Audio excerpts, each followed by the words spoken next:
How's it going, everybody? ZoinkMeister Patrick here, joined today by ZoinkMeister Adam. I'm back. And we are finishing up this 3-part podcast on our top 20 games of the last 20 years, not including the newest console generation, because we are still super excited someday. Astronomically excited. You can hear it in my voice. I'm so excited. We've recorded so much of this. I have pre-orders set. But now we're down to our top 5.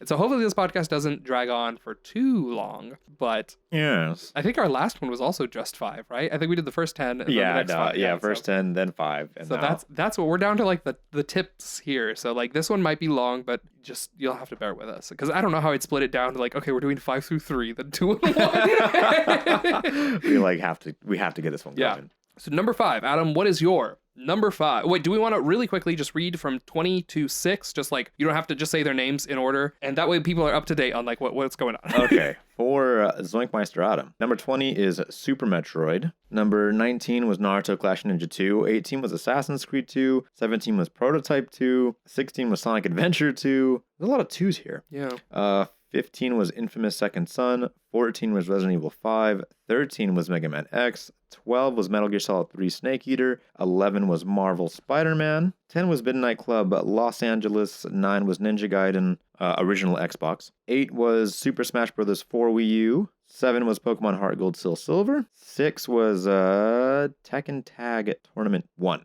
for the PS2. Nice. Okay, and then mine, just to catch everyone up, are I have 20, I have Naruto Shippuden Ultimate Ninja Storm Legacy. 19 is Wolfenstein The New Order. 18 is Stacking. 17 is Grow Up. 16 is Nier Automata. 15 is Star Wars Jedi Knight Jedi Academy. 14 is Sunset Overdrive. 13 is Halo 2. 12 is Middle-earth Shadow of Mordor. 11 is Pandemic Star Wars Battlefront 2. 10 is Dead Rising 3. 9 is Transformers Fall of Cybertron. 8 is Infamous Second Son. 7 is Just Cause 3. And 6 is Assassin's Creed The Ezio Collection. Woo! Yes. That's a list. So now we're on number 5. What's your number 5? Number 5, and this one is I guess it came out twice, and I'm not sure which one you would prefer to play, but Super Mario Sunshine. Okay. Which is on the GameCube and also the Switch 3D All-Stars. Right. So would you say 3D All-Stars is a better package than the GameCube Sunshine was? I don't know. The original one was in 480p. This one's in 1080p. That's nice. They both run at 60.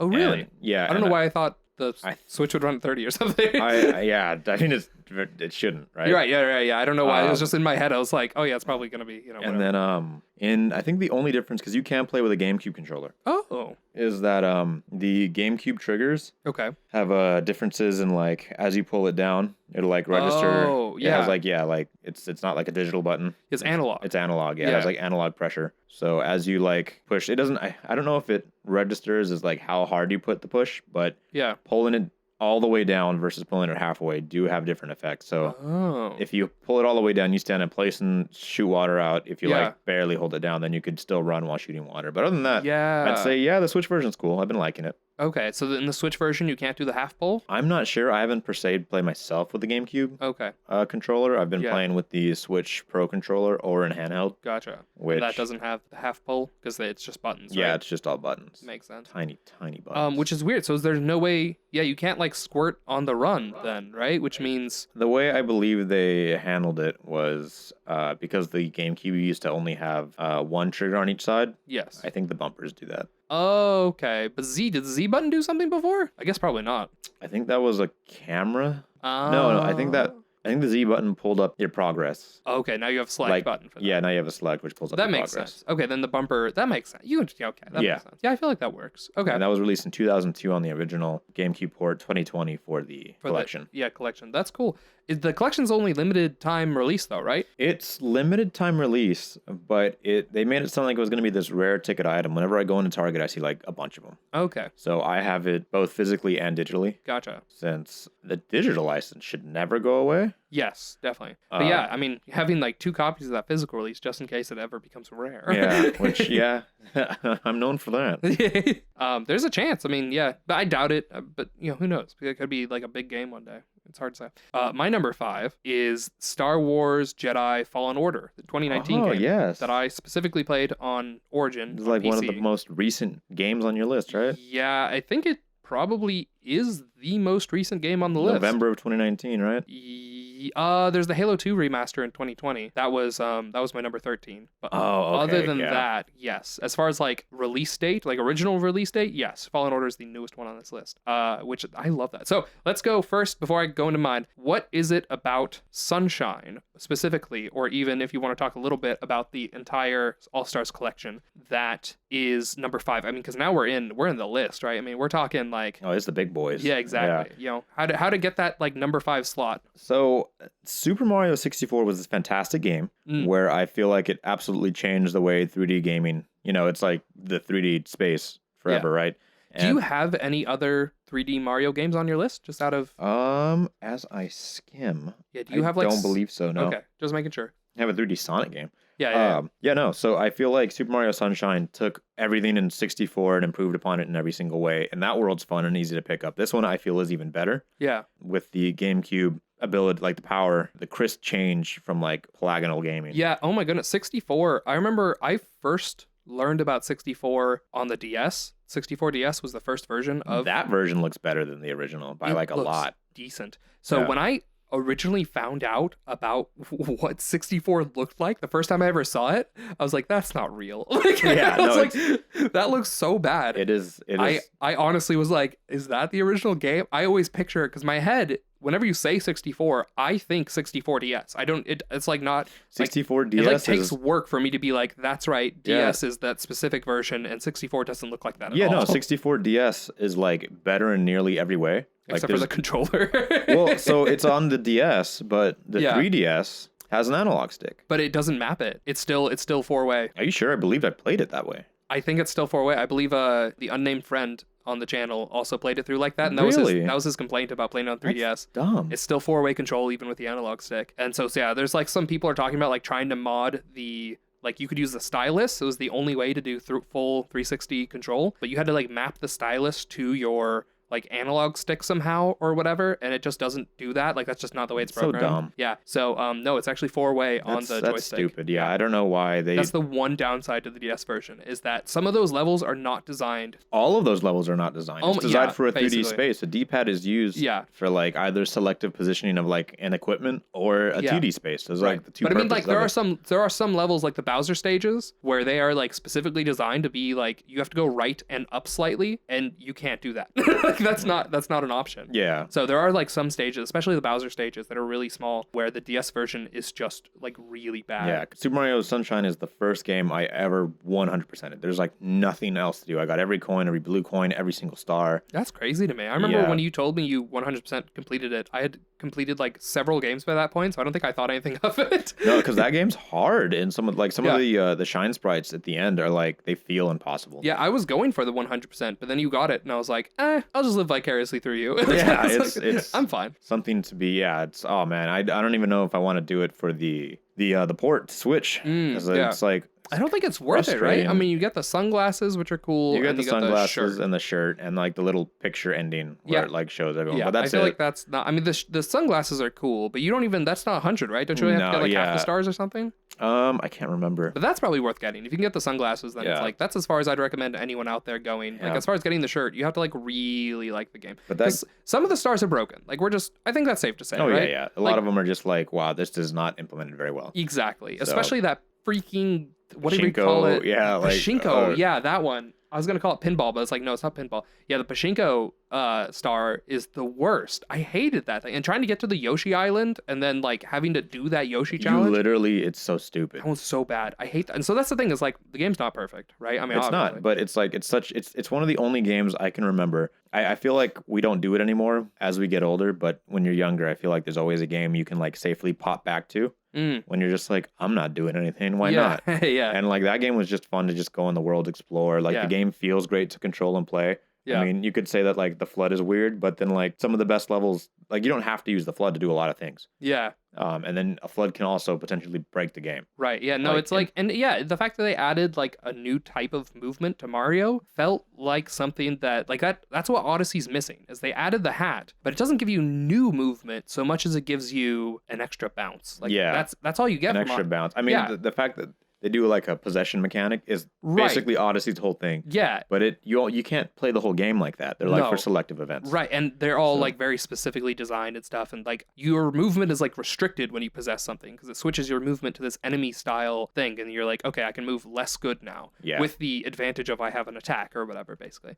And so yeah, the Sunshine's the only one where like you take the Mario formula, which has always been the Mario formula, and still is today, even in 3D World or Galaxy 2, and then they gave you this ability to move in a way that you never could before all the time, which I feel like is another difference to like you look at Galaxy, you're like, oh, there's the Bumblebee outfit or the Cloud Mario or the Spring Mario. These are all unique ways of moving. But like, it's no, a suit. they're suits, they're specific, and they limit your movement. Like the Spring makes you actually less able to move, and you just get a different kind of movement. Whereas in Sunshine, they don't take any. Yeah, exactly. They take nothing away, and they give you the flood nozzle or the flood gear, whatever, which is really cool. But with the separate nozzles. Yeah, it has the separate nozzles. You can like launch forward super fast. You can like just regular spray things. You can hover, or you can like rocket blast. Yeah, and that was always just something that game did that made Mario something that nothing else has done with Mario, whatever. Yeah, and in fact, Galaxy and Galaxy 2 are the only games I haven't played. Oh, okay. Oh, you've not played either of the Galaxy? No, and I have them both, I think. Oh, that's crazy. Yeah, is because it was when I saw gameplay, I was honestly disappointed. And I like watched it like a half a Let's Play, and I was like, you know what, this just ain't doing it for me. And I was like disappointed that it wasn't it doesn't feel as fluid and as fast as Sunshine. No. It's more Galaxies are more similar to 3D World than they are to. I mean, they're beautiful. Don't get me wrong on that. Oh, absolutely. But no, it's just I don't know. I it's still definitely not the same thing. Haven't felt that tickle in like a 3D sense. That's like purely for the sake of like running around. Yeah. Better than that still, and it's been literally like. It's funny you mentioned it. The games I used to go back to as a kid, I had two, which were Halo 2, which is my number 13, and then Pandemic's Battlefront 2, which is my number 11. And those were my like I played those games to death as a kid. So that was my like pop in game. Since you mentioned that. Yeah. But Halo 2 used to be my pop in before I got a GameCube. I didn't own a GameCube, so that's why for me I just had my Xbox forever. And so, but yeah, no, that's a cool game. I definitely remember when I got Sunshine, I wanted to play it a lot. Yeah. It's like it's really cool. It's really unique. They do so much with it. That game is just fun. It's just fun. Yeah. I think it's the ultimate Mario free roam game, probably. I'm not saying it couldn't be topped. I think it could be topped. I think there's so many things it does wrong. Yeah.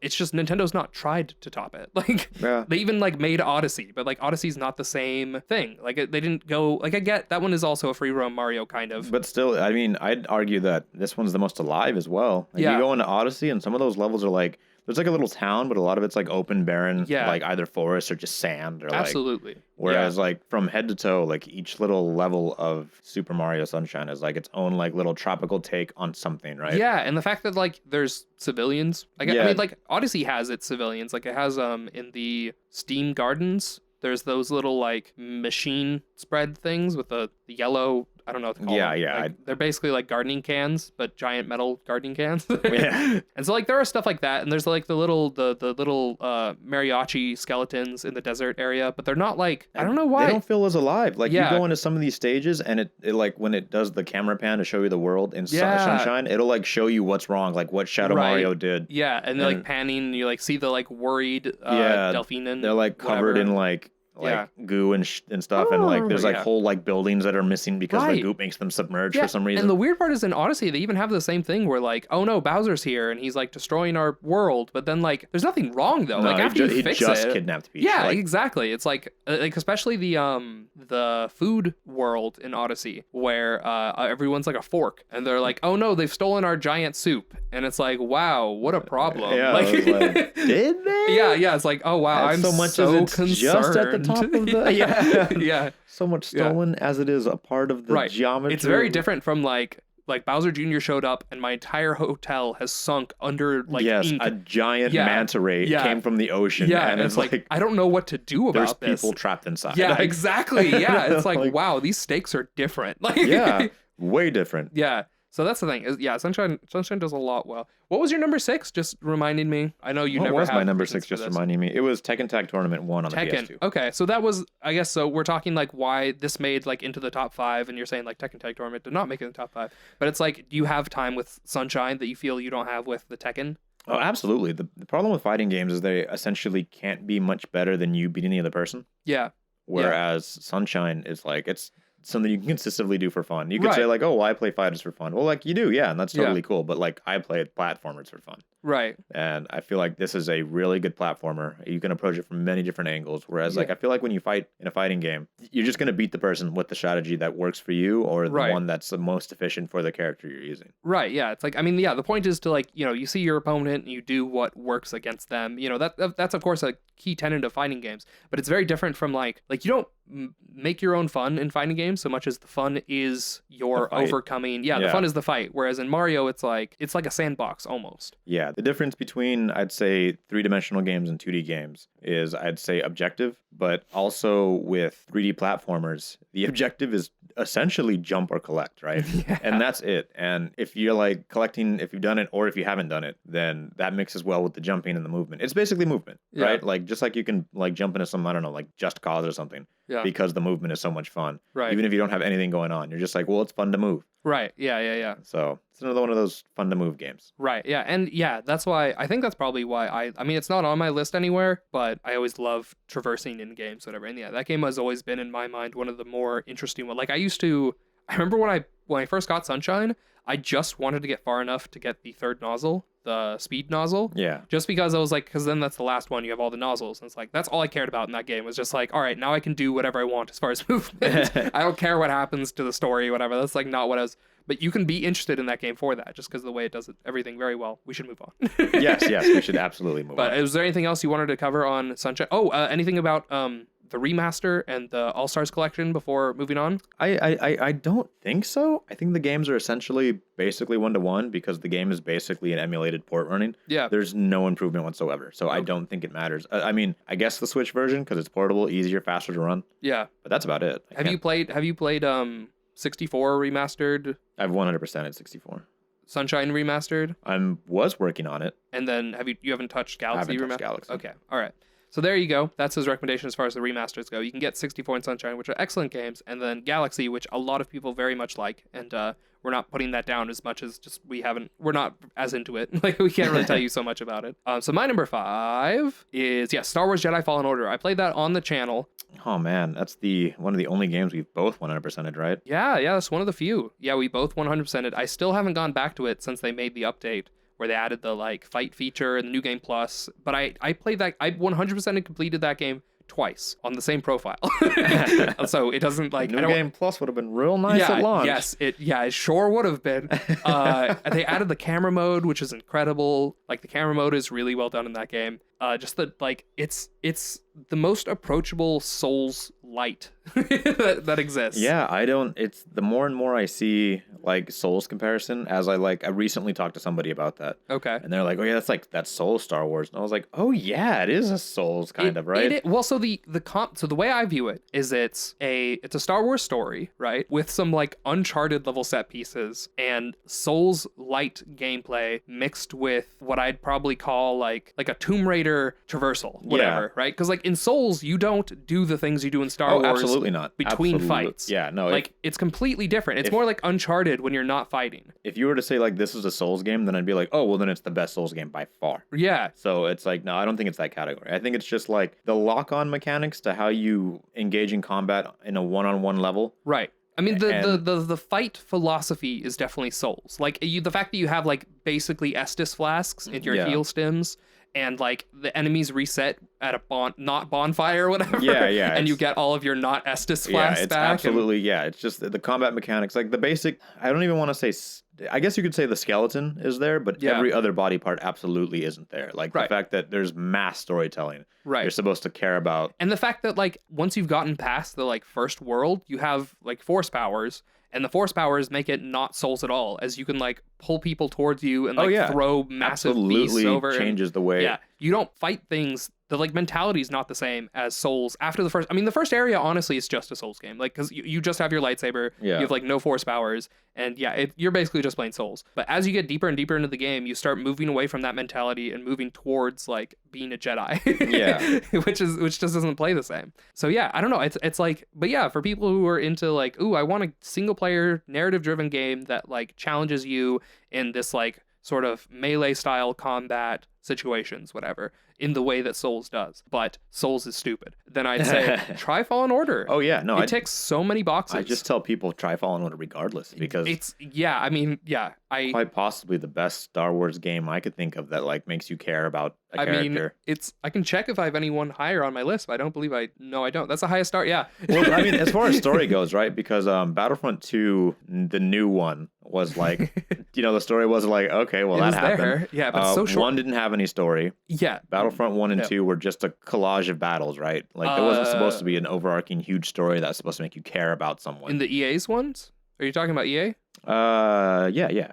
Do those have an overarching story that... No, Battlefront 1 has no story. They added... The story was new to Battlefront 2. So that's why... Because, that was one of the big complaints about Battlefront 1 is like, where's my story mode? And then they're like, we'll give you a story mode. And then it was like, I mean, yeah, it's there. It's fine. It's decent. I liked it. I mean, it just wasn't great. That's for sure. It was so short. And that's the thing is like everything Star Wars video game in the new canon is very short, with the exception of Fallen Order, which is a full length. It's not tied down by the movies or the extended universe in any way. Completely original storytelling, which was incredible. I mean, we have like, I think only one character from the movies appears in Fallen Order. I'm pretty sure. Yeah, I'm pretty sure it's the only character from the movies that appears in the video game. So like the whole thing is just very much its own original Star Wars story, and it's wonderful. I mean, so much. It's like the way that it's told is good. Even like the pacing of that game is incredible. Oh yeah, no, it's really good. You end up caring about literally almost every single character. Yeah, like I feel like the biggest complaint I saw was the fact that there's no fast travel, and I feel like that's, for me personally, that was like something I was not even like okay with. Like I felt like it fit narratively into the story, and I was happy with it. I had no problem. It was kind of weird on Kashyyyk backtracking a lot. Yeah, since that area has like a whole huge second area. Right. The fact that like the one thing they probably could have done was interconnect the level a little better. The levels were a little linear for having no way of fast travel. So the fact that like you basically had to like loop through the entire level to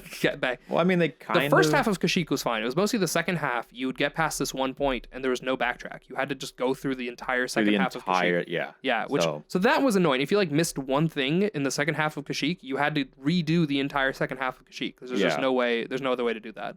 So there was stuff like that. The fact that cutscenes were unskippable was annoying when I played it through my second time. The fact that there was no way to fight bosses again before the update, which that's been fixed, so no complaints there, I guess. Yeah. And then, the fact there was no New Game Plus and you couldn't, like, have fun just doing whatever. Because that's the thing, that's, like, what made Sunshine fun, is that you could replay anything with, like, your own skill, which there wasn't much in the way of advancements in that game. Yeah. But, like, in Fallen Order, once I got good, I, like, wanted to go back to the beginning. Story sets in place, you're not going back. And, like, yeah, exactly. So I was like, so the fact that they made New Game Plus, I think is a great improvement, even though I haven't tried it yet. I'm sure it's incredible, though. So, yeah, that's the thing. I absolutely love that game. It probably is closest to the old Jedi Knight games, like Jedi Outcast. Jedi Knight 2, Jedi Outcast. Yeah.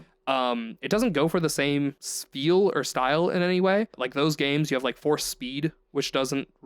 I mean, you do kind of have force speed, but the fact that everything works very differently in this game. Yeah. But I think it still works. And I kind of wish there were guns, but I get why they didn't make it, because it wouldn't fit into it's absolutely a lightsaber game. Right, and exactly. And that's fine. This game does this weird thing where I can't remember the last time they made me care about a weapon. Yeah. Like you start out with this cool. this dirty little lightsaber. It's all like beat up on one end. Yeah. And by the end of it, you essentially... It's like, it's one thing to upgrade a weapon, but it's another thing to be like, this means something to this character. Yeah, and the fact that they allow you to customize, I mean, the customization isn't the most intense, but the fact that they give you that option makes it like, you can feel like it's yours, even more so. I thought that was, excellent. Like, even the lightsaber is very customizable, but past that, like, the ship and the poncho are customizable, and so you kind of like... The ponchos were just the same, like, 40 space ponchos. Yeah, I mean, it wasn't, that's what I'm saying, it wasn't man. There wasn't a lot. That's something that disappointed me. And then they gave you an additional suit in the new DLC update, which, I mean, if you play through that game, I'm not going to spoil what that suit is. Yeah. But I wish there was more of that. Where, like, I would have loved if, instead of having 40 space ponchos, like, you just, like, randomly, like, I mean, even if it was, like, for the vein of being, like, non-canonical, because it was just, you got them through collecting a whole bunch of junk, right? Right. So if it was, like, oh, yeah, you randomly, like, it was, like,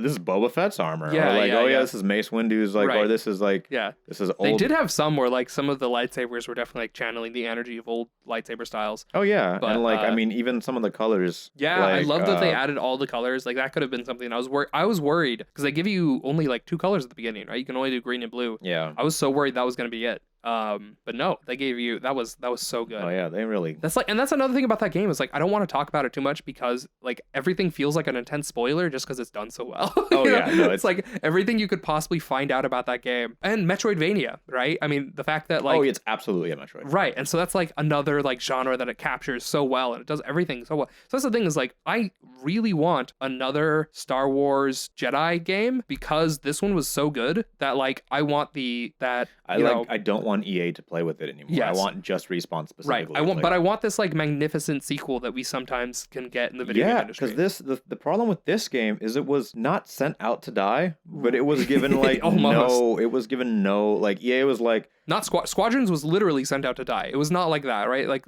Fallen Order, I think they were hoping did well, but it didn't get the So Fallen Order has this weird thing where they specifically were like multiplayer games make all the money. No one really likes story-driven campaigns. Look, we'll let Respawn finish this little game and you'll see. And then it sold really well, and then everyone loved it, and they were like, well, now calm down. We can't put microtransactions in this. You don't understand. You gotta go to your local senator and ask them to put it in. Which, if you don't remember, that really happened, where they asked the gaming community to like talk to their Senate and congressmen to try to help them keep loot boxes in games. Yeah. Oh my God, what a terrible company. But outside of the Respawn is like a loving endearment, right? Right. Of like Infinity Ward? Are they? I no, think so. Respawn. No? I don't know. I know that they made Titanfall. I can't remember. But I don't know if where they they came from. Yeah. But essentially they haven't made like a bad game, I don't think. Yeah. Essentially. Like Titanfall 1 is like cool. Titanfall Underwhelming but cool. Titanfall 2 is fantastic. This campaign we have to play on the channel. Somewhere. Absolutely. It's so good. And then the fact that they're making like Star Wars, I remember being worried because I was like, they're shooter guys. Yeah, it's like the first person. Like, how is this going to translate? But no, it's so wonderful. Translated and it's fantastically. buggy. I'm not gonna like pretend it wasn't buggy. So that goes into the underwhelming. Like EA didn't care. They didn't give like the proper funding. They didn't give the proper time. That game honestly could have used like a month or two. Definitely, maybe 3, 6. I don't even care. Right. Like, I mean, that's the thing is like, could that game have used a little more time in the oven? Sure. Does that detract from like what was put into it? Like, no, absolutely not. It was great. It's incredible. Yeah. Like, right. Like the fact that like in order to get a clean game at launch, you have to have money and time. that's of which they didn't have. Yeah. It's like, any like studio could fix a game. It's very different from like the studio that created it and made this wonderful piece of art that like the Star Wars Fallen Order is. In the same way that you could say that Insomniac essentially fixed Spider-Man games, it's like Respawn fixed Star Wars games. Yeah. So that's the thing is like, I would love it if we could get, so what are, like Halo 2, AC2, probably, Prototype 2, Infamous, no, not Infamous. What I'm trying to think of, but yeah, we've had a couple games where it's like the sequel comes out and you're like, oh yeah, that's all the things that I never knew I wanted out of that are like completely rectified. Grow Up, even, like from Grow Home. It's just like, I didn't know. Like I thought, I actually said at the end of my playthrough of Grow Home, it's like if Grow Up never came out, I probably would have thought this was a good game. But then Grow Up proved me wrong. Yeah, you'd be surprised how well you think games are done, and just because you haven't seen it implemented better. Right. Like, oh man. Right. So that's the thing is like I really, really want that for Star Wars Jedi because I think that's like a really, really good base for a game. And if they could like expand on that idea and take it to as many places as a sequel can, I am down for it. Like game is incredible. Absolutely. So that's why it's my number 5 is because it's like it needs the love and I love it. So fantastic. Highly recommend. Yeah. All right, so we're on to our number 4s. My number 4 is the 2006. I actually didn't write the second port here. I'll find that momentarily. It's Zelda Twilight Princess for the Wii. Oh. Although I'd argue the Wii U version would be the best way to play. Or actually, we'll talk about that in a second. Right. So while he looks up those years, my number 4 is Wet from 2009. Ooh. Yeah, made by, it was actually A2M. It was made by Behavior, if you probably know them now as Behavior Interactive. But at the time, they were called Artificial Mind and Movement. And they're a Canadian company. And the Super Best Friends used to work for them. So there's that. Yeah.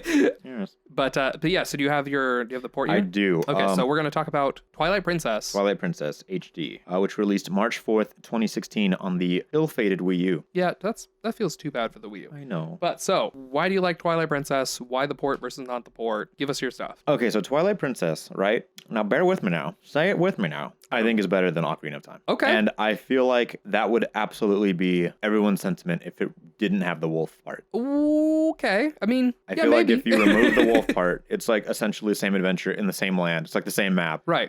It's like the same gameplay but improved. Yeah. The intro area is like way longer than it needs to be. Yeah, I But mean, there's that problem too. Yeah, but after it is like 2 hours. There's also the fact that like the items you get in Twilight Princess are better but less thoroughly utilized. I feel Yes, like. that is true. That is absolutely true. But you get so many interesting. Basically, everything from Ocarina is there, aside from some of the magic weird spells that nobody remembers. That's right, nobody remembers them. If you try to think about it, you'll be the like, Ocarina songs? Is that no, what you're no, talking the about? ones where Link literally like dispels a fire around him, and like I know nobody remembers them. I It's never like, played the game, so I'm very lost. exactly. There's a magic meter in Ocarina of Time, and everyone just forgets about it. Oh, Yes, like because nobody plays. People have played it maybe once, and then nobody plays it again, and then says, "Oh, Zelda, this is an amazing thing. Ocarina of Time is so good," and then they haven't played it again. yeah. I mean, I get why. Like, if you lived during that time and it was like, this is a crazy like step forward in like video game technology. Oh no, it is, and I don't have any nostalgia for that game because the first time I played it was on the Wii after Twilight Princess. It was like in 2010, Okay. and I thought it was a great game. I thought it was ugly, but it was a great game. And then when it came out for 3DS, I replayed hated it. I played it. I don't remember how old I was when I played it. I tried playing it when I was in high school, I think, and I hated it. Yeah, it's... I could not get past the tree. the Deku, Great Deku tree. Yeah. So when I was replayed like, it this on game is bad. yeah, when I replayed it on 3DS, the 3DS version looks infinitely better. I believe it. So that was fun, and I was like, yeah, no, this is a really good game, and the storytelling is pretty good for its time, and I like see how this is like an endearing product that people say it is currently and will always be the greatest game of all time critically because it has like a 99 review score. I don't think that score will be possible to do again because No. people are too fickle and critical on things. And also, there's just more scores, right? And I there's believe way at more the- scores, Yeah, so, at the like- time there were much fewer. Yeah, to get enough people to unanimously agree that something is that good is Yeah. probably not going to happen. So Yeah, I don't even think it's possible. I even remember when Breath of the Wild came out, there were, I think I even saw one review for Breath of the Wild that said, I don't think it's this bad, but I'm giving it this score because everyone else is rating it too high. yeah, and I actually saw that review score on, I believe it was Metacritic. yeah, the Jimquisition, Yeah. that fat Hitlery style guy. Yeah. And I say Hitlery style, not like that he's like a Nazi. Like No, no. the colors he uses are legitimately he like dresses like in like military stuff. Yeah. yeah, it's very Nazi era Germany. I don't know why. You could ask him. It's a, yeah. Probably Anyways, looks cool. I yeah, don't he know. gave it like a 70 or whatever. Yeah, and, that was it. It was yeah, like a 70. I hated his reasoning behind it Yeah. because I don't think you should ever judge a game based off of how others judge a game. Right. That's the weirdest. That like, is the worst approach I've ever heard. You didn't review the game. This is how you felt Yeah. about other people's reviews. Yeah. Yeah. Which is a stupid thing. But essentially, Breath of the Wild could have been the only one to either match it because I don't think anything else. I think after that, 98 is like Tony Hawk's Pro Skater 2 for the PS1. I think that's the next greatest game. Wow, Yeah, because it's okay. untouchable. Right. And then I think GTA 4 and 5 are like on that list or something. That's crazy. But where was Yeah, I I going think at? if you were to like re-review Ocarina of Time today, I don't think it could No. match its own fame. Yeah, but that happens a lot where it's like you can't re-review games because they're limitations of their time. right. It's like I'd even argue making the jump to Switch has for the Pokemon series Oh, has okay. essentially poked a hole in everything wrong with it. Yeah. Because now they have no excuse. Now they have the power to do it, and now the Right. games just aren't good Right. because there's no like Sword and Shield weren't good. You're right. And you can see why, because it feels like a 3DS game. But anyways, going back to Twilight Princess. Yes. It capitalizes on everything Ocarina of Time set forward. It does it better. The sword play is much better. On the Wii U version, you don't have to play with waggle controls anymore. Yeah. You can play with the Wii U Pro controller. Yeah. And it is a much better experience. Yeah. And the only thing I can say is the wolf segments aren't that bad. In fact, I think it's an interesting difference in gameplay. And you can basically go through almost any area as both wolf or Link. Yeah. Is that essentially for the parts where you're mandatory to do it through story, Okay. like you can only play this part as Wolf or you can Yeah. only play this part as Link. Yeah. They are kind of weird. You actually basically double track through like multiple areas Mm. and like you go back and I guess do some areas again as just Link or Oh, just okay. the Wolf, Yeah. like separately from the first time you did it. Gotcha. And that's cool and interesting. I don't think that areas or the world is really, really big and Yeah. a whole lot of it's empty. Like Yeah. super, which I mean, all the Zeldas I guess have this issue. Yeah, which I mean, I'm not going to say that the other ones don't have it, but I will Yeah. say, so I watched through, I remember I'd seen a playthrough of Twilight Princess, at some point, and I had like memories of it. And then I watched the super best friends play Twilight Princess, and their whole playthrough was they'd all played it through before. They all knew what was going to happen. They're all like really excited because I remember liking it so much. And then while they were playing through it, it was like really hit home how empty it was. It was like, wow, I really don't remember this being so unbelievably barren. No, the map is unrealistically large and pretty sometimes for having nothing in it. There's like nothing. It's like the most empty game I've ever seen. Like before you learn to fast travel, you are like, you gallop some distance. Yeah, there's oh man, long swaths of time where nothing happens. Yeah, and you're just like really? you literally like see the night to day cycle through a couple times. Yeah, that was a weird choice. But I do like that the HD collection, they reduced the number of like spirit orbs you had to collect and stuff like that. Yeah, they fixed a lot of inconveniences. There is one major thing. Besides, they added a new type of collectible, which is a type of stamp that was available to use in the the online aspect, which I don't know how that works if you're trying to 100% it now. Yeah, well, because it was just like they replaced, basically some chests had the stamp instead of whatever they had originally. Yeah, and they replaced, I don't know if they added chests, but there's stamps in the game now. Yeah. And that's a new collectible. There's, I believe, one for every, what is it? Like one for every letter, like exclamation mark and question mark. And then they all have like different pictures or something that you can unlock that you can stamp onto like Wii U drawings. I want to say there's like 50 maybe of something them? Like that. I don't know. There's a whole bunch. And then if you played on the Wii version, it'll feel extra interesting because the Wii and the GameCube version came out. Mm-hmm. And the Wii version was acclimated so that Link was right-handed. Yeah. And the easiest way they thought to do that was instead of just flipping the character model, they flipped the entire world map. Right. So GameCube to Wii, it was like a mirrored version. Right. Well, most people play it on Wii. Now when you go back to Wii U, it feels a little cool. Now that it's like, they basically went with the GameCube version. Yeah. But it's ugly. So what they did is because the original games both outputted in 480p. Okay. They had they have this Twilight fog over the game. Yes. Yeah. That like blurs and softens the image. Yeah. That way, and it fits in narratively because you're in the Twilight realm or whatever. It's like everything's perpetually in Twilight or whatever. Right. Like the sunrise is very the sun plays a huge role in the way the lighting works. Well, when they make the jump to HD, they remove that soften filter. Right. So, and everything has like hard jagged edges. Yeah. And there's no amount of anti-aliasing that does that. That's like the fundamental graphic style of the game. Right. And it is essentially uglier when you go back and play it. Well, and then that also adds to the fact that like you can see just how nothing there is. Oh yeah, and then you could absolutely see. You can see like, oh man, this texture work isn't very good. Right, you're like, wow, this is a really massive area with like that's an open not great field. texture. All right, yeah. That's. I mean, and it looks fine, like the sharp, but it's not like the Wind Waker HD is probably the best Zelda HD to not HD. I think that is the biggest not HD to HD jump ever. Right, exactly. So like that's the thing is like Twilight Princess doesn't have that going for it. If you're like thinking that, you're like, oh, that was good. That like, would have been it's not that would have the been same. fantastic. I'd pay $120 if they remade if they actually did like a full on like ground up style. Yeah, like rebuild. Twilight. Yeah, no, there's like a lot of things with that game since it's just a like upres and then a defilter. It's just an upres and a defilter. That's all it is. Yeah, it kind of is missing a lot of and there's just so much about that game. It's a classic Zelda game, so there's a lot of like dungeon tedium that exists. So it's like you don't remember it in post because you're just like, oh yeah, I did the dungeon. But like if you try to go through it again, you're like, wow, this is a needlessly complicated dungeon. Yeah, I'm like, wow, okay, well now it's dumb fun, I guess. Yeah, you're like, oh, I'll just go to this room and then that room and then I go back to this room and then I do this thing in this room and the enemies respawn every time I walk through the door. Well, that's inconvenient. Isn't that nice? Yeah, it's dumb, but it's like. It's still fun. It'll still be a fun time by the end of it. Yeah. And I'd say like the late game gets even more barren, but like the difficulty spikes up in interesting ways, like having double hook shots and like having villains that require you to use like, what is it? When you get to, what is it called? The Island in the Sky or whatever? Yeah, I don't That remember. area was super cool. Yeah. Because it like opened up this weird pocket of like lore in the Zelda universe. They were just like, oh yeah, this happened at some point and we're just never going to talk about it. But look at all this area. It was really cool. But the final boss of that area, you have to like use your double hook shots. You have to like use your iron boots. Yeah. You have to like slam them down and then just wail on it. It was like a cool fight. And I don't know. Yeah, no, definitely a lot of stuff was done well in that. Love it. Stinky Pinky. All right, do you have more about Twilight? No, that's it. I'm sorry. Off to you. My number 4 is Wet, the 2009 video game Wet. Yes. So, I mean, I've never personally played this game. I've seen you play it. This is a big one that's like, if this has to be on the channel. It is an unnecessarily fun-looking game. I love.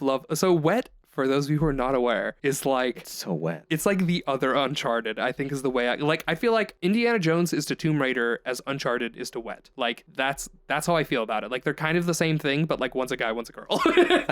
and I'm not gonna claim that like So Tomb Raider. yeah, polish wise, Wet doesn't compete with Uncharted. Like Uncharted is a very well put together game. But if you've never heard of this game, that's okay. yeah, that's fine. Wet's not common. But it's dumb fun. It is so crazy. Like they made so much of it just silly. Okay, so basically the basic premise is you play as a fixer. You play as a fixer from Texas named Ruby Malone. Ruby Malone. Yeah, whose age is like she's 25 in the game. Which yeah, I was surprised to find out. And she basically finds herself in this like big old mess of a story. And it's a lot of fun. And you travel kind of around the world in different ways. And she has her little thing, which she hates airplanes. And so that's kind of part of it. And so, and so like the main, like what it makes this game fun is that you have two guns. It is a, I don't know what to call it. Like I've only ever seen one game do this where you can aim separately your two guns. So there's the Jango Fett game did this. That's exactly what I was going to say. The old Star Wars Jango Fett did this. And then Wet does this. Star Wars Bounty Hunter? Is that game? Star Wars Bounty Hunter, yeah. Okay. Yeah. And I can't think of any other games, but yeah, I don't even know what to call this. So essentially what he means is like you track one gun and the other one auto fixates on other people. So that was what they did in Jango Fett. In Wet, what you do is that both guns track to your reticle, and you have to hold a button or click a button, I forget how it works, and it would lock your left hand onto whatever you're aiming, and then you can move your right hand. So basically you aimed at an enemy and then you clicked in the stick and it would keep the left hand on that enemy. Like even if the enemy moved, the left stick would track the enemy, and then your right hand you would aim with your stick normally. So instead of auto aiming, you had to actually manually aim one and then you could aim the other. Interesting. And so the way that they fixed this, like you're like, wow, that sounds like it takes a lot of time, is there's a lot of slow motion in the game. A lot of slow motion. Like everything causes slow motion in that game. It's like Max Payne levels of like, so that's the thing. I'd call Wet probably closest to Max Payne as far as like design, where it's just like, I don't think you have a slow motion meter. You just have to do things that cause slow mo. That's right. If you're in the air and you start shooting, then you just slow motion happens. Like it just goes into slow motion. Yeah. And so, so you have a jump button, you have a slide button, but past that, you can like run on walls. It's kind of like Prince of Persia, kind of, where like you can run on walls, you can run up people, you have a sword, which is really cool on your X, and it's just like you just have a lot of movement options, and you're kind of your whole thing. You get like 4 weapons throughout the game. You start with pistols that have infinite ammo that have this really silly design. That's how you start. Yeah. So the game is based off of old grindhouse films. Is the sort of like design philosophy. So a lot of the things in the game are a little like the game could use a ton of polish. Even the story is kind of like a little dumb, but I think most of it feels to me at least like it was done on purpose because it's supposed to be based off of these old grindhouse flicks, which if you're not familiar with the history of cinema, when drive-in movie theaters were a thing, they used to have cheap days where you could go to the drive-in movie theater for less money, and they'd play these cheap movies that are not very good called grindhouse movies. And that's kind of how like Texas Chainsaw Massacre is probably one of the most classic like grindhouse style films. They're usually just bloody and gory and didn't have much in the way of story. They weren't like filmed very well. They were just kind of like very low budget movies. And Wet really, really, really exemplifies that in a manner that I could not picture doing any better. It even like it captures the low budget feel because I'm pretty sure it had a low budget. It's one of those where like I don't know how else to describe it. I would just love the executive in the room who tried to pitch that to the team. Yeah. It's like, look, they had a low budget when they made Grindhouse, so you guys aren't getting paid for the next 6 months. Right, exactly. It's just like it has a lot of that going for it, where it's like I love it. You could argue that it's a worse game, and I'd get it. I get if you say the game's bad because it was designed to be bad, and I'd be like, you're not wrong. It absolutely is.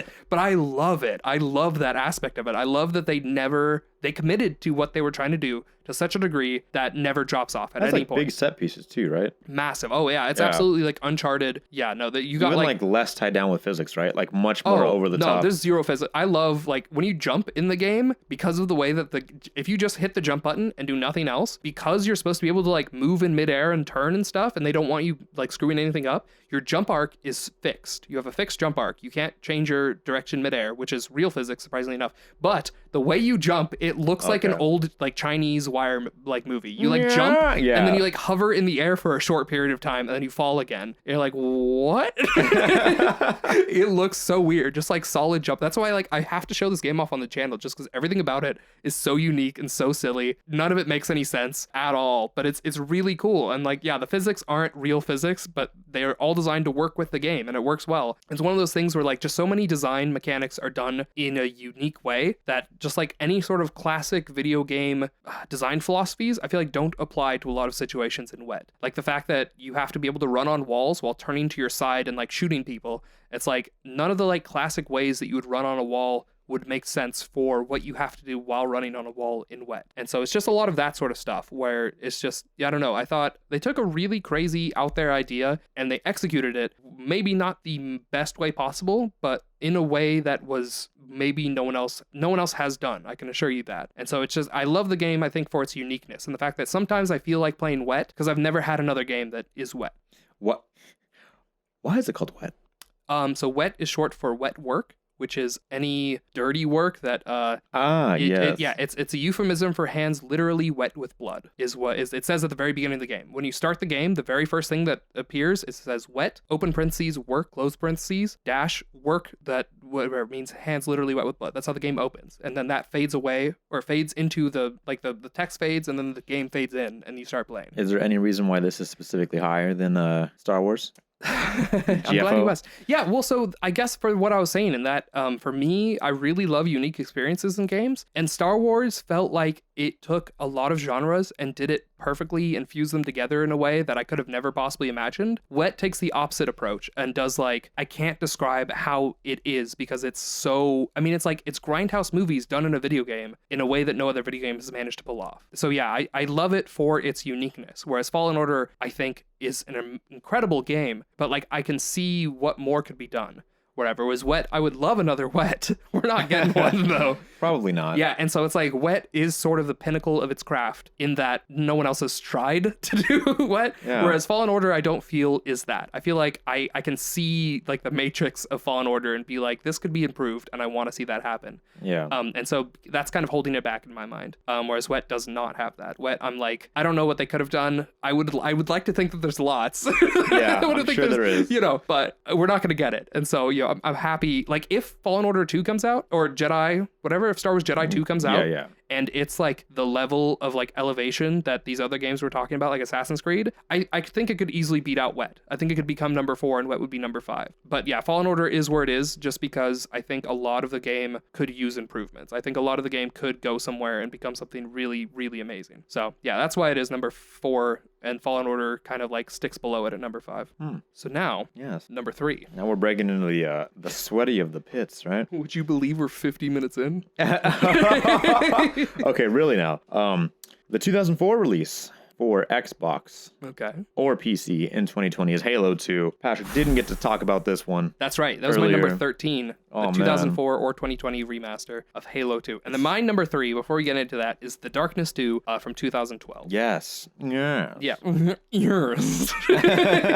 So it's like, okay, Halo 2, I feel like that could be its own episode. It's so good. It's the moment Halo I realized. I actually just saw, you sent me that video of Noggin or something talking about Halo 1. Oh, Noodle talking about Halo 1. Yeah, if you guys have never seen Noodle, little animator. Yeah. I think he helps animate other channels as well. Okay. But basically, he just talks over things, and they're all like animated the whole time. And he like talks about he's some kind of art major. I'm not sure he's specifically majored in, but he knows what he's talking about. Yeah. And he basically picks apart things he likes. And he went over Halo 1, and it was fantastic. Yeah. So that's the thing is like Halo 1 is fun. Halo 1 has a lot going for it. Yeah. Halo 2 is one of those that we're talking about where 1 to 2 was like night and day. Like everything I thought was good about the first game, I realized like needed improving for the second. It is like a Charmander to Charizard upgrade. Yeah. It's like it's like Charmeleon. No, we don't even we didn't even talk about that middle one. Yeah. Yeah, that's the thing is like, oh my goodness, like every aspect, like I get everything you were saying about Halo 1, I totally agree with. I think Halo 1 does a lot well. But like Halo 2 is just like quality of life. Like, yeah. It's that game. I love it. I mean, I have it, like I said, mine is number 13 because I have it between Sunset Overdrive and Middle Earth Shadow of Mordor. And so yeah, I have it like below Middle Earth. I think just because I really liked Middle Earth. Like I 100% completed Middle Earth. I don't even think I've ever played Halo 2 a single level on veteran difficulty. There's no legendary. Yeah, achievements didn't exist on That's right, legendary. Back in that day. Oh man, if you want the Master Chief Collection, I think it has over 700 achievements. That's Or crazy. Some nonsense That's like that. crazy. It's like each game has like 100. Right. So it's like hard, I never got any skulls in Halo 2, but I did play Halo 2 to death. And I think it's like definitely deserves a lot of praise for what it does. I love Halo games don't have good story, but the atmosphere is there. So I'll let you talk about what do you see in Halo 2? Oh man. So, I mean, as far as I think Halo 1 like was a combat masterpiece of having fun. I mean, the areas were like really repetitive and very empty. Yes. Like without you, but when you entered them and like the way the living, breathing, like interaction of the combat changed the situation. Yeah. Halo 2 basically took everything that was good and then like tried to shoehorn better story into it. Yeah. And this time with like a better budget and like a clear image and expectations. Right. And as much as people apparently, I didn't even know people hated Halo 2 because everyone was stupid with a backwards hat back in the day, and they like I guess the cliffhanger ending to it was apparently highly well hated. That's crazy. Okay, so like I think the cliffhanger ending on Halo 2 is masterfully done. I think it's an incredible not like as far as it relates to the story, it's not good. It's not a good part of the story, but the execution of it, the like final line, the final like 2 lines. Yeah, the final 2 lines of that game are like I think 2 of the greatest final words of any game I've ever played. It's so good. Like I'm tearing up. Like oh yeah, it's fantastic because you've been playing this game. The story, like, the way it fits into the story is stupid, but like the actual execution is. I even think like there's narrative fit in, and then there's like overarching fit into the series, which I think was like, it's kind of like a cool throwaway line. Right. But people don't realize that Halo 2 and Halo 3 were supposed to be a single game. Yeah. And that it was essentially like they had to do this hard seam where they're like, okay, we literally can't do this. Like we have to like cut them into 2 games. Yeah. So this is where Halo 2 ends, and this is where Halo 3 will pick off. But the fact that it did this fantastic thing where like essentially your character's mute, and although Master Chief says things in cutscene, like the player is you. Yeah, right? Like you're absolutely the player. Yeah. And you go through this story, and it was like cool in Halo 1, but 2 is like, okay, you built across this, but having you play as the Arbiter interwinding it. Yeah. I always love when games make you think about something, right? And when you see the other side, like the pride of like the elites and how like the infrastructures of like defense in the Covenant is like being overtaken by brutes. For essentially like the Covenant is like a religiously blown, like overzealous. That's a question. How much of Halo 2 are we okay with spoiling? Because I would love to cover. It is a 2004. Right.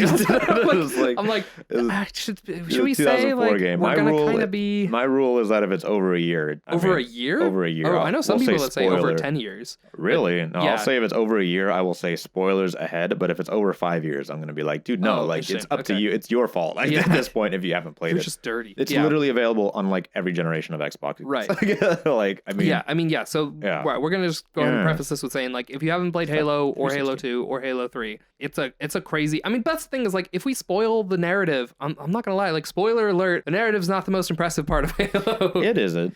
It's there. It's cool, but like if I spoil something for you, I don't think you're gonna mind. I don't know. Like it's like you're not gonna get to that point and be like, man, I hate that I knew that. Like, man, if only Patrick did it.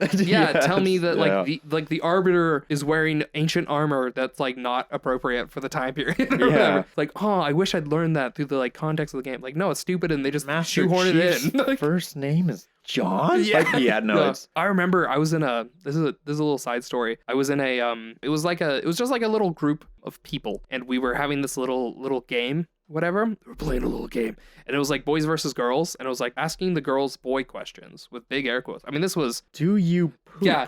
Clearly this was before like no, this stuff is like gender conforming questions that are like clearly not appropriate today. But at the time, I didn't think anything of them. So one of them was like the girls got like a video, or the guys are like, name a brand of mascara or whatever, which I still can't do today. I can't do it. Exactly. So one of the questions they asked the girl is, what is the name of the main character from the Halo series? And then someone said Master Chief. And I didn't say anything. But at the time, I said, no, it's not. His name is not Master Chief. That is his rank. That's stupid. It is really weird. His name is John, and we knew that at the time. Yes, John, Spartan 117. Yeah. His name is not Master Chief. That's the weirdest. That's like saying, the main character of like Modern Warfare 3 is Captain. Yes, right? Captain, Just right? Yeah. Captain. Yeah, it's not like, Price, no. Captain. No, yeah, it's not. It's not that. That's not true. Like, I don't know. So yeah, I got really upset. They took that as a correct answer. It's like, no, it's not. Unfortunately, the thing with Halo is it actually simplifies titles consistently. Yeah. Like you have the SMG. you have Yeah. the pistol. I mean, You even like have Sergeant the Johnson, battle rifle. they refer to as Sarge. Yeah, like, all the time. Sarge. Well, the Arbiter, that's not his name. No, that's I not don't his name. know what his name I have is. no clue what his name is. He's just they don't the even, Arbiter. They don't even to say. us. They don't even say their race. They say elites, even though like consistently, like they'll say elites, like the Covenant. They'll be like, what? Call us saying alien. Like, Same you thing with know? the brutes. Yeah. Yeah. No, it's like when I found out that the jackals have a name, or the drones. I think the drones is like the real name, but they also call them like buzzers or whatever. Yeah, it's like 3 levels of like not their name. Yeah, no, they do that a lot. So it's like I totally understand people's like, oh, well, I don't know, that's special lore. It's like it's not special lore. I'm sure they threw it away like once or twice randomly threw in. I don't think we've ever heard the Arbiter's name. Yeah, exactly. I don't know. I'm gonna try to look it up while we're doing things. But yeah, I mean, there's stuff like that where it's like, yeah, I get why if you think the main character for the Halo series' name is Master Chief, I get why you'd be confused, but that is not his name. His name is John. Master Chief is 100% his title. It is Thel Vadam. Yeah, I don't think they say that. THEL space comma by itself capital VADAM. Wait, apostrophe or comma? Sorry, apostrophe. Oh, apostrophe. Okay. Sorry, my bad. Formerly Thel Vadim. Vadami. Vadami. Sorry, yes. Interesting. They simply refer to as the Arbiter. Yeah, I don't think they tell you that in 1 or 2. So interestingly enough, Or right? sorry, 2 or 3. He's not in 1. Halo 2 opens up with a recap of the events of Halo 1 and how it directly affect both factions. Yeah, which I think... love that's one of my favorite lines from Halo 2 is Arbiter. When you saw the glorious light, the Halo ring, were you blinded by its glory? It's like, no, Prophet. Yeah, because essentially they're praising Master Chief, right? Yeah. He's back. He's on an Earth like satellite defense grid. Yeah, he's on, what is... I can't remember the name of it. There's the Athens, the Malta. Which one are you on, though? I can't remember because it doesn't blow up. Yeah, Athens, the Malta, nothing's getting past this battle cluster in one piece. Gets past battle clusters in multiple pieces. Yeah. Essentially, you see Master Chief getting praised literally in the middle of an award ceremony. Is like what you're on your way to go do, right? You told me there weren't going to be any cameras. And then it cuts you to... told me you were going to wear something nice. It cuts to, I guess, Vel, right? It cuts to Vel, who's now the disgraced commander of the fleet that was chasing the Pillar of Autumn from Reach to the Halo ring. Right? So basically, they are not only shaming him, they like literally... The entire, like, all of High Charity is, like, watching his it's, I mean, like, more than I can't even say trial, right? Because he's sentenced to execution. Right, At that. And they're like, oh, we're going to kill you, but before we do that, we're going to brand you. Yeah. With it's a sign of disgrace called the Arbiter, which you don't know this. This is, like, spoiler for the extended Halo lore. I mean, Patrick knows this, I'm sure. Okay. But the Arbiter was once the greatest hero of the elites. Yeah. But when the prophets took over and basically brainwashed everyone with, like, religious ideals. Yeah. Because the original Arbiter was like, no, this isn't right. Like, the things we're doing, like, we should, like, look into it. The Arbiters were, like, either... I don't remember if... was he just the hero, or was he, like, the leader? Yeah, the best warrior. Yeah, because they were a warrior race. So the Arbiter opposed the elites joining the Covenant, and... so it broke them into 2 factions, I guess. And, like, they basically lost and then branded the Arbiter as, like, now a mark of shame. Right. So they kept that armor that was passed down from the previous war chiefs. Right. And now whoever wears it is essentially... The Arbiter is sent to... In order to redeem themselves for whatever great shame they've done by failing the Covenant, they must essentially don this armor and go and do extremely low-odd missions. Yeah, like suicide missions. Yeah, if you die on the field, then you finally reclaimed your honor. But if you didn't die, then you have to keep going out there. Yeah. Is essentially the plot. You become a suicide squad man. So you get to see the other half of the Covenant and their side. And you shouldn't be able to, like... I guess you don't relate, but you start to see why... Well, so, yeah, I was going to say, like, it humanizes them, but it doesn't do that so much as... The Covenant in Halo 1 are basically nobody, right? They're just like baddies. Like they have no... Whoop. Right. Like they talk and stuff, but they don't have any sense of like... It's not a complex situation of humans. Like Halo 1 is like humans versus aliens. The aliens are bad. They're literally just bad. There's nothing else to it. that. You don't know why they're bad. Right. They're just the bad guys. Halo 2 is the first time you get introduced to... Remember that goal? The first guy that the Arbiter sees where he's like, these are my men. I care for them. I don't care for you. Yeah, he's not golden. His armor's white. His armor's white. Okay. Yeah. I don't know why I thought it was golden. But yeah, just like stuff like that where you actually like, you don't become friends with the Covenant, but the Covenant is your side. You absolutely see why it is they do and think and like why they're doing and what they do. You had no idea there was like some you kind of got like IV drips of like levels of like backdrop, like, oh, they think it's some kind of religious icon, and then you find out this thing's a weapon. Like this is a huge weapon. Like this is not what they think it is. Yeah, they're trying to activate it because they think it's going to put them on some journey. We have to stop them, and that's literally their motivation. But it's when you get to see like how they do things, why they think the way they do, what happens if they don't follow the orders given by the prophets, and how you're almost skeptical as you play as the arbiter, the things you're doing. Like when you meet the heretic and you're like, you go kill this guy. And there's like, well, what is he saying? It doesn't matter. Go kill this guy. Right. And they're like, okay. And she's like, wait, you don't understand, brother. They're trying to turn us against. And like, I have to kill you, heretic. And they're like, no, please. I have, look at this. And they're like, a sacred object. And he's like, why do you call me that? I'm just an oracle. Yeah. And he's like, I'll tell you anything you want to know. And then Tartarus takes it away. And he's like, well, enough of that. And he's like, but what was he about to say? And he's like, be careful with him. He's a, what do they call the Forerunners? Oh. Before. I think they still call him Forerunner, but they're like, that's like a sacred object. And he's like, yes, I'll be careful. Yeah, they call them like holy ones or something. They're really, and it's crazy. Yeah, as you play as the arbiter, you're kind of on the fence, and you see why the elites, spoiler, break off from the covenant in between Halos 2 and 3. Right. And like why it essentially leads to a civil war as you find out the truth. But you're finding out the truth with them. I guess the whole game you're finding out the truth as your character goes, which I think is something that more games should do. Like it's good storytelling. But it's like something that you don't get in like 1, the like truth is given to you through like exposition dumps. Whereas like 2, I feel like you're like searching. You like have to like find it out through the experiences that the arbiter has. Whereas Master Chief already knows from Halo 1, so he's just trying to stop them. Yeah. And then in Halo 3, you lose all sense of that, as like everyone knows what they're trying to do, and they're trying to get it done. But Halo 2 is just this kind of like nice middle ground where you have the hero who's fighting for justice, and the villain who's realizing what justice looks like. Yeah. And so it's just, and they added the dual wielding, and I like it. They didn't keep it, so I'm guessing other people weren't a fan. I mean, I liked it. I thought, because that game, the entirety of Halo is like, you're already not zooming in. Or like, I guess, adjusting sight. Yeah.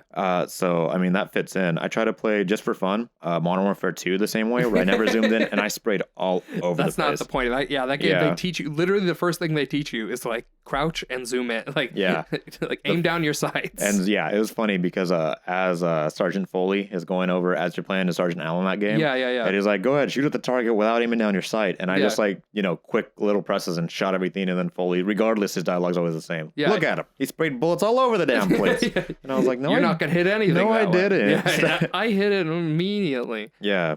He literally says, don't just spray fire from the hip. You look like a dumb. Yeah, I mean, in real life, don't do that.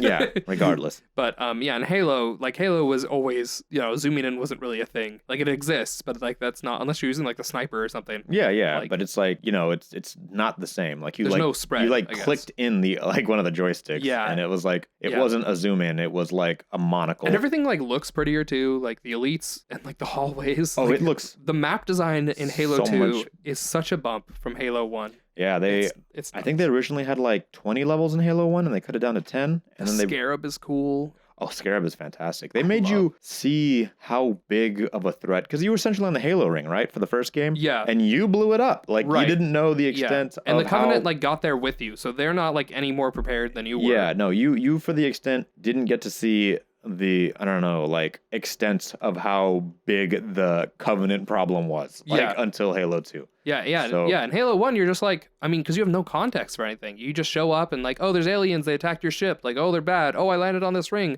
Oh, there's aliens here too. Oh, they want to use it. But oh no, if you use it, everyone dies. Like, oh, I guess I'd better kill them all and then blow up the ring. Well, that was fun. Oh no, they introduced the zombie flood faction. Yeah, no, it's... But then Halo 2, you're like intro, like open with like high charity, like covered with like massive ships. Yes. And you're like, oh no. Oh boy. So you only get to see like what, 1 or 2 of the Covenant cruisers, right? And like in Halo 1, and it's like it's the entire sky. No, like Delta Halo from Halo 2, where like all of the cruisers like warp in.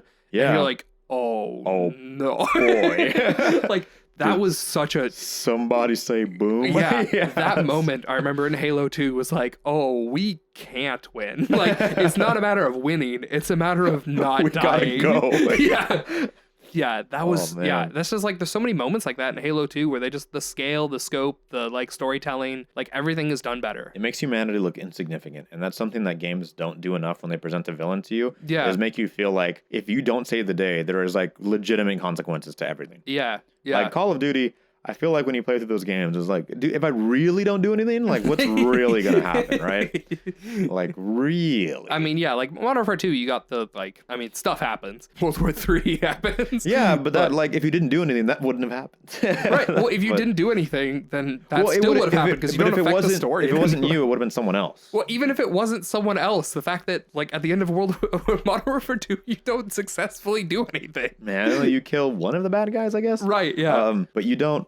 Essentially, yeah. If it wasn't you, it would have been someone else. Whereas when you play as Master Chief, yeah, like you're like, no, there's literally no one better. Yeah. And then if you play as the Arbiter, it's like you are literally the best elite, and you're basically helping cause a civil war overthrow that would have never happened without your help. Like, right. Yeah. You are like the main character in a way that like Modern Warfare 2, you literally peer at like Ramirez from Modern Warfare 2. Yeah. Was actually nobody. He's like the only person who doesn't die. Not only is he not a nobody, after the end of his like part of like his little, because there's like 3 different acts with like not 3 difference. It's basically the Rangers and the 141. Right. Yeah. But essentially, when you start off as the Rangers and then die, and it just cuts to Ramirez, you're literally just another soldier, right, on the front of Virginia. You're the most nobody ever. Yeah. Like by the end of Ramirez's campaign, he just fades away and never shows up again, and it's not important because he's literally nobody. Yeah, no. The only reason anyone remembers his name is because Ramirez secure Burger Town is like meme ready. I just remember Ramirez because they say it all the time. They will not shut up about like Ramirez, take point. Ramirez, what are you doing over there? They absolutely Ramirez, made sure. This whole war machine would not function without you at the head. I need you to go up and press square real hard.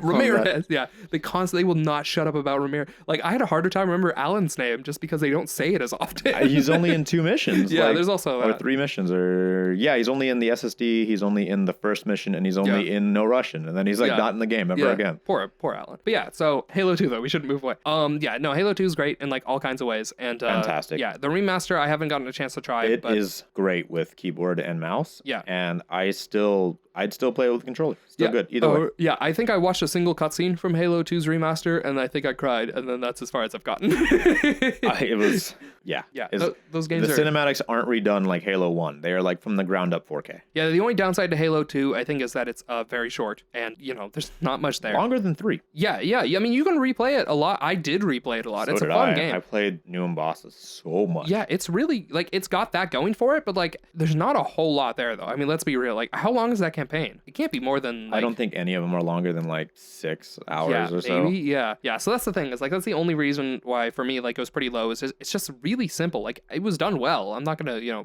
it's concise and very well done. And that, I'm not going to give any game a knock for being well done. And like, if they didn't make more, it's probably because they shouldn't have made more. And they did a good job with that. I mean, especially like the era it came out on, like compare it to GameCube and PS2 games. Yeah. It's like, really look at it. Like, have you seen it like a JPEG of like what San Andreas looks like? Like, I don't think so. It's like, everything looks so polygonal. Oh, yeah. And like, dirty. Yeah. I don't know. It's for 2004. Yeah. And outstanding. And 2 looked like decently pretty. I mean, today's standards, not at all, but that's why we got the remaster. And now it looks pretty good. Yeah, fantastic. Okay, so my number 3. Oh my god, I cannot believe. My number 3 is The Darkness 2 from 2012. This game, also a game I've only seen you play. Yes, The Darkness 2, probably not a lot of people know about it. It has The Darkness 1 also exists and is not on this list because it's not as good. It's not even close to it also exists. Yeah. So The Darkness 2 is, I think, an incredible game that, like, you have to... I mean, the intro is a little slow. Unless you're into Mafia stuff, then, like... Which everyone kind of is. It's cool. Well, so an unnamed friend tried it, and I don't think he even got far enough to, like, see the fun part about it, to me, which is right when the demo ends. He didn't like it? No, it was just he a didn't demo. like it. Oh. No, he tried playing the full game, and he didn't even get as... Like, he didn't even play the whole demo. He got to a certain point. For anyone who knows the game, he got to the point where the Impling first shows up. If you happen to know where the game very well, and you know what I mean by when I say that, then you know where he got. If you don't, I don't know what to tell you. Can you ballpark that for me? How many... You unlock the darkness, you go through the streets, you are walking down the street, an explosion happens to your side, you get knocked into a building, and you pass out, and a guy's standing over you, and he's like, finally got you. Hey, come over here, it's that staccato, or whatever. And he's about to shoot you in the face, and then this like monkey guy comes out of nowhere and attacks him, and like beats his brains in, and he's like, it's a good thing I'm here, isn't it, monkey? He calls you monkey, and even though he looks like a monkey, and it's supposed to be a joke. I don't think the friend got that, because he seemed to be like upset that he calls you monkey, whereas like I think that's the point, my dude. And so I think he stopped playing there. Like he did no gameplay after that, and that's like 10 minutes 15 minutes in the game, I think. But, okay, yeah, it's not that far in. But yeah, so anyway, Darkness 2 is like the ultimate. Well, so there's Mafia, like Mafia 1, Mafia 2, Mafia 3, like those actual games called Mafia, and they have much better storytelling. Like I'm not going to deny that. Okay, this is more, it's actually based off of a real comic book. It's a Dark Horse comic, and the video games are based off of this comic. And so you play as a like anti-hero, I guess you could say. You're the Don of New York, which means you're a mafia crime boss living in New York City. Yeah, I wouldn't say anti-hero so much as just fighting your villain, right? Well, so you fight for the darkness. Everyone's their own hero from their perspective. I mean, yeah, it's one of those. Like, anti-hero is the wrong word, as you are definitely not a good guy. Like, yeah, no. You play as, so that's the thing, is like, you play as the bad guy, not in the way that like Mafia, like the Mafia games are usually like a guy down on his luck who finds the Mafia and like, it's family, whatever. Takes it over Yeah, with exactly. time. Yeah. Darkness 2 is not like that. Darkness 2, you are like evil incarnate. And and you ravage, and it is very cool. And it's like, it's not Mafia done in a way of like romanticized. It's more like cartoonish, because it is cartoonish. It's super cartoonish. Like Jimmy the Grape and Vinny. I love the and names. Fat Pony. Yeah. And it's all so stereotyped, and it's all. But there's like the subplot that I don't even know if you're aware of, that I don't want to like spoil for anyone. I don't know much of that game at all. Okay. Yeah. No. The whole game has it's actually two parallel stories that happen, but one of them is a minor part of the game, and that's the like really clinch point of the game that I don't really want to spoil for people because it's like too good. I can probably say what happens. So basically, when the game starts, you play as Jackie Estacado. Your girlfriend dies in the first game. Spoiler for the first game, because that happens at the end of the first game. And so you decide to suppress the darkness, and you don't use it, which is your power. Your power is called the darkness. So when the game starts, you don't have the darkness, and you go to this restaurant. It's really funny. It's like very like, it's like, hey, check out the girl on your left. And so you look to your left, and there's no girl there. And some guy hits him. He's like, that's his right, dummy. And you look to your right, and there's a girl there. And that's how they test if you want it inverse controls. Mm-hmm. So if you actually go left and you actually look to the right, then they invert your control. It's cool. It does it Psychonaut style. Interesting. Yeah, it's really cool. I really like that. So then you walk through, you sit down with these two girls, and then like pandemonium takes place. I don't want to spoil anything just because everything's so well done. Yeah. And basically you have to let out the darkness again. And so with the darkness, you like destroy everything and everyone, and it's crazy and hectic. And you like chase down the guy who attacked you, and then you're about to get hit by this train. Like actually you're in the subway at one point, and this train comes and it hits you. It's a subway train, I should say. You're underground, and you're about to be hit by the subway train, and the lights like flood all your vision, and then the darkness says, no, the host must not die. And then there's a loading screen, and then when the loading screen comes out, you wake up from bed and you look around, and you're in a psychiatric hospital, and the darkness is a comic book beside your bed, and you like look in the mirror and you have no hair, and Jackie has like shoulder length hair. He's got like long hair. So you look in the mirror and you have like no hair, you like buzz cutted, and you walk out, and like all the characters from the game are all patients in the mental asylum. Oh wow. Yeah, and your girlfriend who you thought is dead, Jenny, is a nurse there. And so and so you go to see, and the doctor is Vinny the Grape. He's the lead psychiatrist of the mental institution. Yeah. And so that's the subplot, is that like you've been crazy the whole time. You cut back and forth between this like insane asylum and then the universe of the darkness. And so you have to like the whole time you're like, the darkness universe is cool, but like, is any of it real? Did any of that happen? Because that's what when you're in the insane asylum, that's what they keep saying, is like, you're just reading that comic, The Darkness, which is a real comic that exists in the real world. Yeah. As you're like, wait, does this game just take place in the real world? And it's just a guy who read the Darkness comic and thinks he's the main character of the Darkness comic? And I don't know. And so that's how the game goes on. And it's like, so that's like part of the reason I completed that game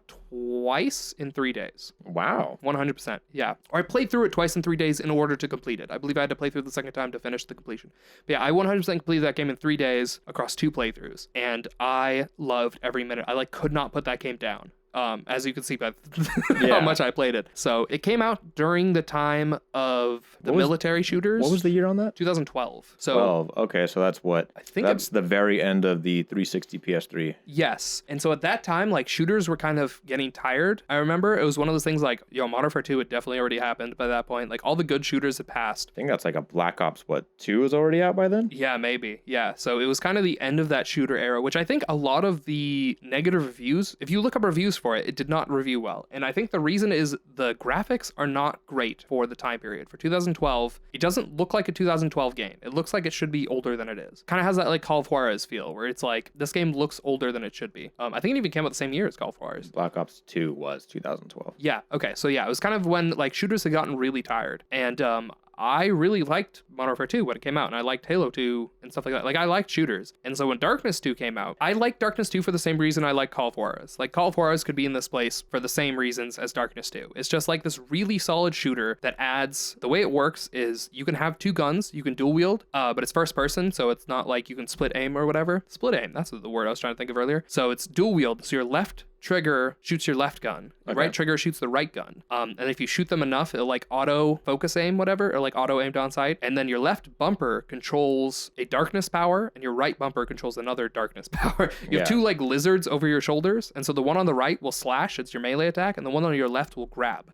So you're kind of, it's like a 4-button shooter, which is really cool. And so you have like gun, and then like melee attack and grab. And like you're like kind of managing all of this. And you also have like, I think the Y button activates gun kata, I believe, which makes it so all your guns auto aim. So you just like automatically aim to anything on screen. Oh, wow. And yeah, just go crazy. And then the B button will do a swarm, which will stun the enemies, and they'll be like busy like swatting away like bugs that are flying around them or whatever. And so it gives you a chance to like shoot them while they can't fire back. Give them the business. Okay. Yeah. And then you have A is jump and X is reload. And so that's the way it works. And so just the fact that you like have a lot of options at your disposal for a first person shooter is what made that game feel special to me. Because it was just at the time, like there's so many shooters that were just like Call of Duty, where it's like you aim, you shoot, you crouch, and that's it. That's it, yeah. Whereas this game was like you can shoot a different thing. Like they had cool stuff like when you fired the shotgun, there was upgrade system in the game. And so one of the upgrades you could get is if you hip fire the shotgun and you immediately press the aim down sight button, you would pump the shotgun and reload faster. And then you could fire again. So you'd like shoot, reload, shoot, reload, shoot. So it gave you an advantage to hip firing the shotgun versus aiming down sight, because then you couldn't pump it. And so it's just stuff like that. There's just like a lot of like complex mechanics. Like, I mean, not super complex, but it's just for first person shooters. Yeah. It made a first person shooter fun. And like, it was the first time that like,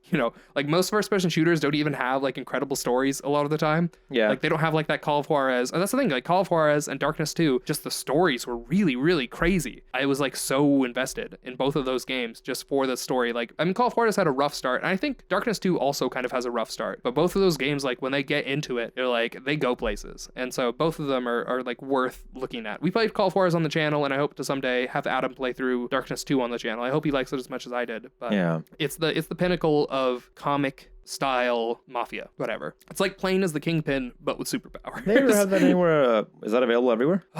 So I believe, I don't know if I wrote it down. It never got a remaster or anything, so I know it's available on 360. It's available on PC. You can play it on Steam. I own it on Steam. Okay. Yeah. And I would assume it's available on PlayStation 3, but I have never actually confirmed that. Okay. Yeah. Today, I would probably just get it on Steam. I don't know how good of a port it is because it was 2012. Yeah. But I played a little bit on Steam, and I didn't notice anything when I played through it on Steam. I didn't see any problems. The advantage to getting it that way is I don't remember, I think it doesn't come with the DLC or something like that. There was some weird, on my 360 version, there's an upgrade I remember that you can buy that I don't remember if that's in every version or not. But other than that, I think it's like a decent enough port. I don't think I'd know any problems, or at least, I don't know. I didn't play through the whole thing on PC, but I didn't see anything with what I played. Okay. So that's that one. Oh, man. Oh my God, we're an hour and a half in. We really got to.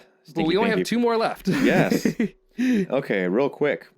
My number 2. Well, okay, all right. I probably won't split it up here, but just in case I do, I'm going to say thank you guys for watching. If you're still watching, then thank you for sticking with us. I think we should take a second and just acknowledge.